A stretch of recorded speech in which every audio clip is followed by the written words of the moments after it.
Noah Lyles is the reigning world champion in the 100-meter dash. That is a sentence I never thought I'd get a chance to say. On top of that gold medal, he's already gone back-to-back as the 200-meter world champion. So it is safe to say that every race he runs from here on out is his to lose. What I'm saying is nobody has proven that they can beat him when he shows up ready to run at his best. And that is most of the time. And when any sprinter shows themselves to be this dominant, the comparison to Usain Bolt comes shortly thereafter. But I am not crazy. Bolt is in a league all by himself, cause he barely lost a race from 2008 all the way to 2017 when he retired. Basically, something tragic had to happen in order for him not to cross the line first. But outside of him, most of the sprinters who have joined the GOAT debate are American, just like Noah Lyles. So I think it's fair that we finally bring up the question: is Noah Lyles the greatest American sprinter of all time? You can make your own mind up about how you feel about it, but all of the evidence is pointing to the truth that it's only a matter of time until he takes the crown, and this is why. Let's get one thing clear. Noah Lyles is definitely the best sprinter in the game right now. He ran 19:31 in the 200-meter dash, which is technically the third fastest all time. But nobody has ever run that fast for more than a decade. And they've always said the 100 is not his specialty, which is ironic, because he won the World Youth Championship in the 100-meter dash. And that was long before we were really paying attention. But he is a world champion now, so it is safe to say, I think he's figured out that event. And believe it or not, he was the US champion back in 2018. And when he won that event, he was the youngest US champion since 1984. He went professional right after high school, after making the finals of the Olympic trials, and he never looked back after that. Noah Lyles is actually so good by now that we don't even realize how good he's already been.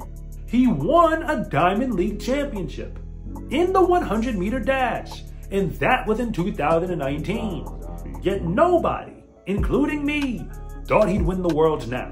And if we're going to keep score with the Diamond League, he's been the 200-meter champion every single year since he turned pro, except one. But before I go any further, I've got to tell the whole truth, because Noah Lyles is the best American sprinter in an era with a whole lot of them. But he does have some competition to be the greatest American sprinter in history.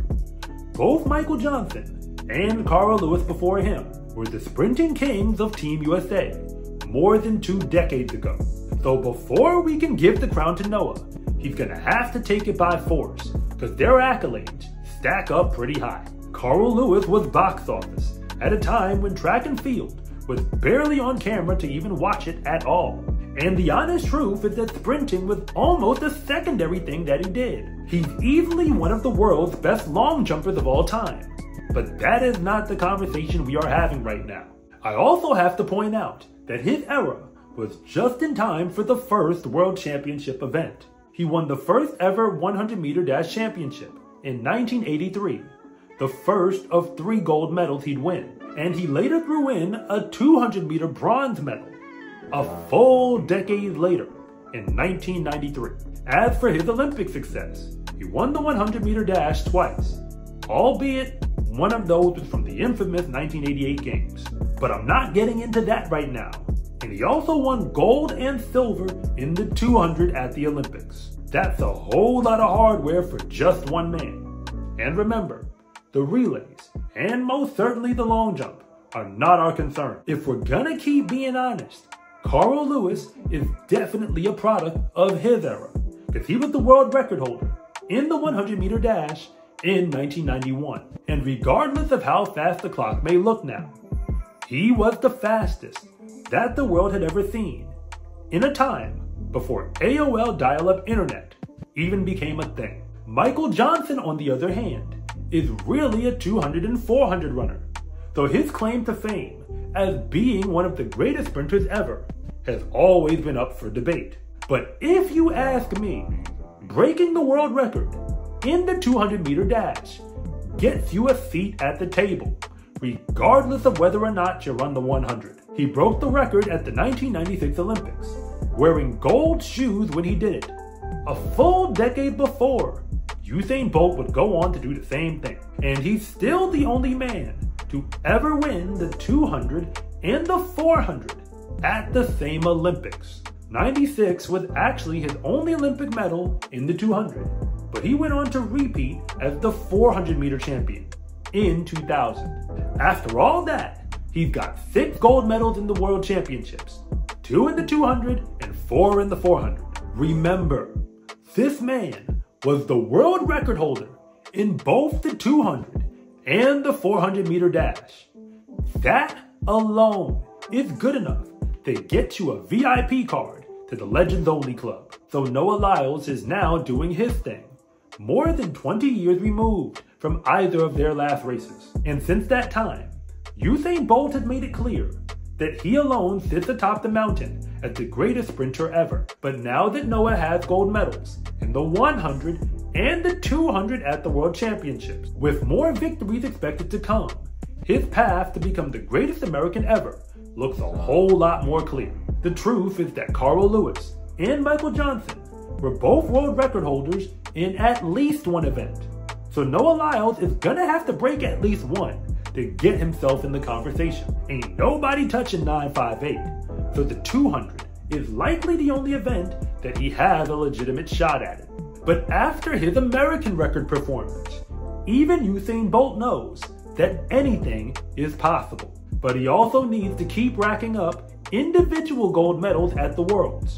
Michael Johnson won 6 of them, more than Carl Lewis ever did, including the long jump. And that's gonna be far from easy, because Team USA has a whole bunch of fast men for him to compete with, not to mention the rest of the world. The Olympics are, however, a very different conversation, because Noah still has to figure out how to win 3 gold medals. And that's because Lewis and Johnson both did it. He could keep on winning the 200 all the way till he turned 35, which seems far-fetched till you realize Justin Gatlin was 37 and he was still winning world medals. Because if you really are one of the greats, you can hold off aging a whole lot longer than everybody else. LeBron James is clearly proof of that. But none of that really matters, because both Lewis and Johnson won double gold at the Olympics. So that is what Noah Lyles has to do. That is a tall order to win the 100 and the 200, but he's already won the whole world in both. Ironically, he's faster on the clock than both of those men in the 100 and the 200. But we are in the post-Usain Bolt era, so that doesn't get you world records anymore. USA Track and Field takes sprinting very seriously, and they expect to win gold in every event. No matter how many dogs you have in the race, there's always an alpha among them, and it is clear that Noah Lyles is that man. He's the best sprinter we've got, and even in the entire world, at a time in history where all of the competition has never been better. The last American athlete in an individual sport to perform like this has gotta be Tiger Woods. When he would enter a championship, the question always was, are you taking Tiger or are you taking the field? And the smart money was always on Tiger. That is now true for Noah Lyles, and he is a generational talent, the likes of which we haven't seen for 2 decades. But he's still got a ways to go to be the greatest American sprinter ever. I don't know if he will do it, but I certainly know he's gonna try. He's already a legend right now, but if he doesn't, we're gonna be waiting around for a long time, perhaps another 20 years, before anyone ever threatens to do it again. I'm Coach Rob, and thank you so much for watching this video. And if you want to see more content like this, then please like and subscribe.